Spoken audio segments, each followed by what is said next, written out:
look into some of these issues as time will permit us. Today, we still have Honorable Jami Olawumi with us. Honorable, thank you for staying put. Thanks for the second cap. Okay, very well. So, some will say, what has Asiwaju done? And some we want to answer on the flip side to say, what has he not done? Okay. So let's start from there. For you, you're an APC member, but you are first in Nigerian. He came in with that bold, audacious, controversial statement. In fact, we some have said he's off the script. Subsidy is over. And either you like it or not. And many of the presidential candidates agree to that. And maybe this thing, particular subsidy, must go as far as subsidy on petroleum is concerned. But the ways to go around it is maybe those ones never really explained because they didn't come to power. It did that. And of course, the nation has been battling with that. Some would say it's a good step, but maybe the operationalization was quite faulty. And then the floating of the naira, and then his intervention in education, the new minimum wage, all of those things, here we are. I'd rather ask you, how will you rate the president's campaigns, the promises, and what he has been able to do, in more than 2 years, actually? Verifiable ones that Nigerians can really say you are speaking their minds to. I'm first going to rate him, and we can now follow with. On a scale of 1 to 10, 1 being the lowest, 10 being the highest. President Bola Ahmed Tinubu, GCFR, the President and Commander-in-Chief of the Armed Forces of Nigeria, has performed tremendous. When you look at fiscal policy, development and management, and when you also look at the on the field, the practical, he has done tremendously well. Don't forget that if President Buhari, the late Buhari, was to be sworn in on May 29, 2023 for third term, which this is an protest, he wouldn't have had means to subsidize fuel because already in the budget for that year, subsidy had been removed. The subsidy was provided at the end of June. It has been removed. No, it was. That's the statement of fact. And that if the end of June. The end of June. Yeah. That would not give you a leverage that there was no readily planned by law. Because every budget signed by the president is a law. So the law has stipulated it that subsidy must go. So it is not the workings, manipulation, insinuation, or failure of Asiwaju that subsidy will no longer. He did make the statement boldly. He made it that subsidy is gone. There was a reason Buhari didn't touch it. There was a reason that Buhari didn't touch it. He didn't say the removal of the subsidy. Yes, because he saw himself as an outgoing president. But it would have been better for him. Even though he will claim, the minister then will claim that it was already in the domain of the public, that subsidy. Because the federal government actually was lured into the first 6 months of 2023. They had wanted to remove subsidy in 2022. I wouldn't know that. So, and if you look at what he has been able to do. Let's take metrics, because we have less than 10 minutes. Yes, let's take metrics. Yeah. So he has done... You started with economy. Yes. For the economy, he has repositioned the economy of Nigeria. When he came in, there were lots of debts being owed foreign concerns in Nigeria. Major international airlines had boycotted Nigeria.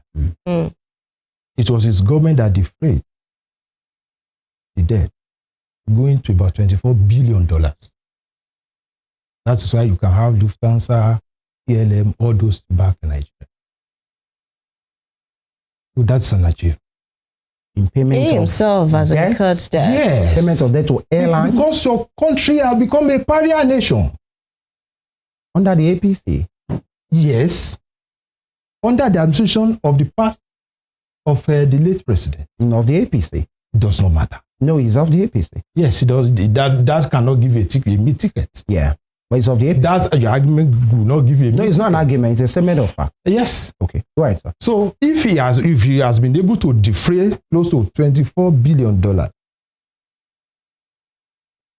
you have to acknowledge his dexterity. Several others will also argue. Man you mentioned the other time. Because that Oluode man will always talk and expect importation of some certain services in the country, whether consciously or unconsciously.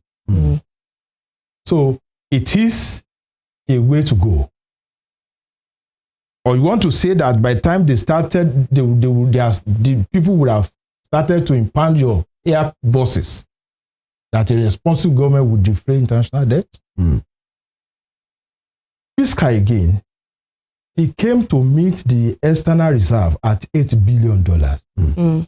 Even that $8 billion is in the pocket of Chinese government. He has raised it to $50 billion. And if you know the economy of external reserve, you know that he has done tremendously. 50 at the last count, they said 49. It's 50. Last week it was 50. Okay. And when you say he has floated the naira, of course, yes. And better for Nigeria. 1,004. That is why Nigeria is now a reference point by the World Bank as a country of particular reference. And the Tinubu reforms is becoming a testament to what's being sold to other countries. When talking about reforms, the World Bank president confirmed that. So when you're still talking about fiscal, you are talking about a country that is self-reliant in energy now, especially fuel energy. Self-reliant. By the workings of this government. Yes, by the atmosphere that was made conducive by APC government. Let me quote him now. Oh, so now it's okay to use the flag to the APC. Did I contest what he said? No, you said it doesn't matter. You did. Yeah, you said it didn't matter. Now it does matter. It doesn't matter. Still, it doesn't matter now, because we still have a lot of fiscal reports. Okay, please go ahead. Floating of naira has rebased the economy of Nigeria, and you don't have underhand dealings in currency management. Nigeria government has always supported and subsidized dollars since 1978. Go and find out. Have they stopped? The government has stopped. Really? Under Tinubu? Yes. Nobody subsidizes dollar. Since 2023 till now? Nobody. There was no subsidy. For dollar? Yeah. No. Interesting. Find out. Right. I can Google it for you. Yeah. You don't have to. The Nigerian people are hearing you. Because before I came now, I have about 3 items on the Google. Okay. That talks about Nigerian economy. Okay. Let's take corruption, actually. Corruption, how do you measure corruption? Fight against corruption under Bola Ahmed Tinubu. How will you rate that? Corruption in every country has also been a running program. Yeah. So you cannot benchmark. But it is only the anti-graft agency that will tell you I've done this prosecution. The anti-graft agencies are answerable to the president. The president. The policies of the president. What have we had any clear-cut that is prosecution? That is your assumption. No, that's not an assumption. And we can give you facts. It's a global best practice to say this is the direction of this if the former Attorney General of the Federation is standing trial, a senior advocate of Nigeria. If another senior advocate of Nigeria, Ezekome, is also standing trial over corruption and forgery. And you say that government is not fighting corruption. Those are not pro-Tinubu individuals. Okay. Yeah. You know the pro. What has happened to Better Edu? What has happened to the authority boss so far? Which authority boss? NMDPRA. I don't Tariq know. Ahmed. No, how about Better Edu? These are persons under Tinubu. Better Edu was accused. Yeah. And he was relieved of she was relieved of her responsibility. So what happened? Any trial? And referred to the anti-corruption agency. Okay. It is for them to investigate. Really? So that they can discover some other matters. The thing is, you know, when Oshiomhole made that controversial and ignoble Adiase statement that whenever you join the APC, your sins are forgiven. Something that is still happening. Because Malami that you talked about, they come to the ADC, made known of his intention to run for Guba in Kebbi, and then whatever happened has happened. Ozekome has always been known is an anti-APC, anti-Tinubu person. Now, because those are the two examples you gave, how about people that served under Tinubu? What has happened to them? Have they left office? Yeah. Wow. What happened to the prosecution? And is that enough for them to leave office? So allegedly you can still just leave. You are sitting on the chair. Yeah. So when you sit down, we discover what you are sitting. So what have they discovered about Even if they were still in office, they don't have immunity. So they could still be tried. Can you recall a petition against one of them? Finally, let's talk about, I'm sure, possibly you wouldn't be able to talk anything about. All right, the president spoke. Talking about letters. All right. Well, let's talk to more facts. The president was big on fighting insecurity in the country, national insecurity. It is still a menace. How well has that, enterprise gone? A president who sits atop all issues in the country. And also discovered that he needs foreign assistance. He didn't discover.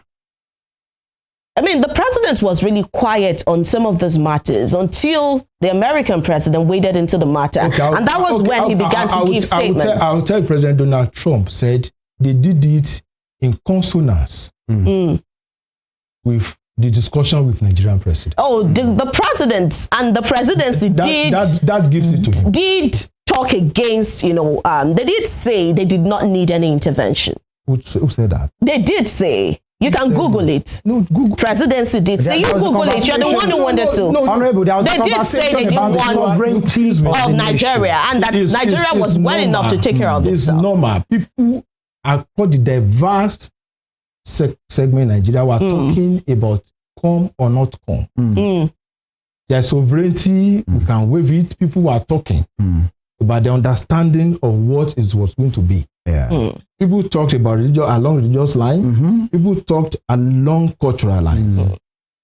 And all these things, discussion, made it robust for the government to work with American government. But this point you are even making is of recent, let's say in the last 3-4 months. How about from 2023 till now? How will you rate security under Bola Ahmed Tinubu? We have less than 1 minute.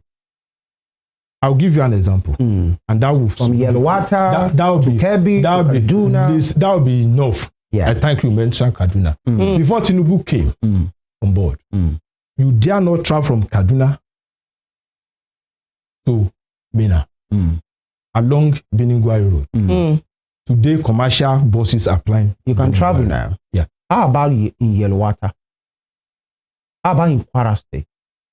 What happened in Kwara State was not quite a security issue, especially the most recent. Okay. It was what? The most recent was about religion, and the Oba of that community said there were extremists who were accusing some people that they were not joining their camp. They are from the same town, so they deserve to die.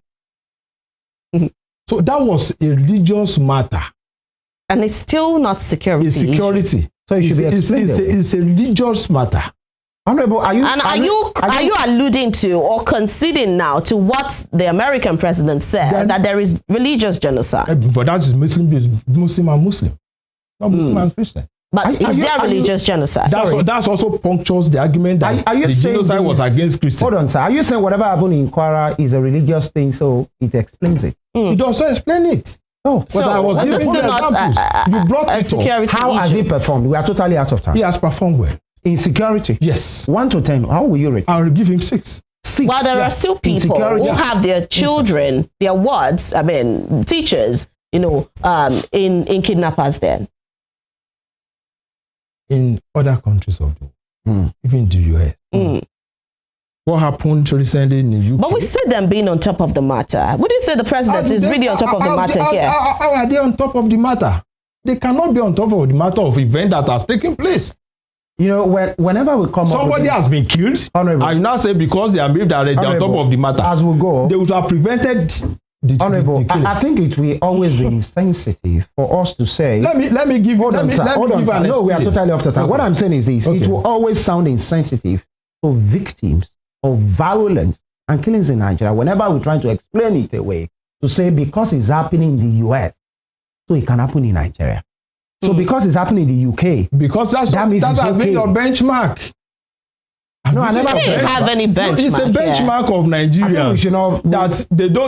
We should not offend the sensitivity of Nigerians. Excuse me, Honorable. You better get it. Yeah.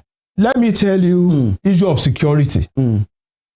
It goes beyond what a president alone can tackle. So who should? The president does not carry gun. But it's the CNC. Is it not the commander-in-chief? And so what? He takes responsibility. Honorable, I think we have to go. He takes responsibility. Is he taking responsibility? Why? Is Tinubu taking responsibility? He's taking responsibility. For the killings all over the place.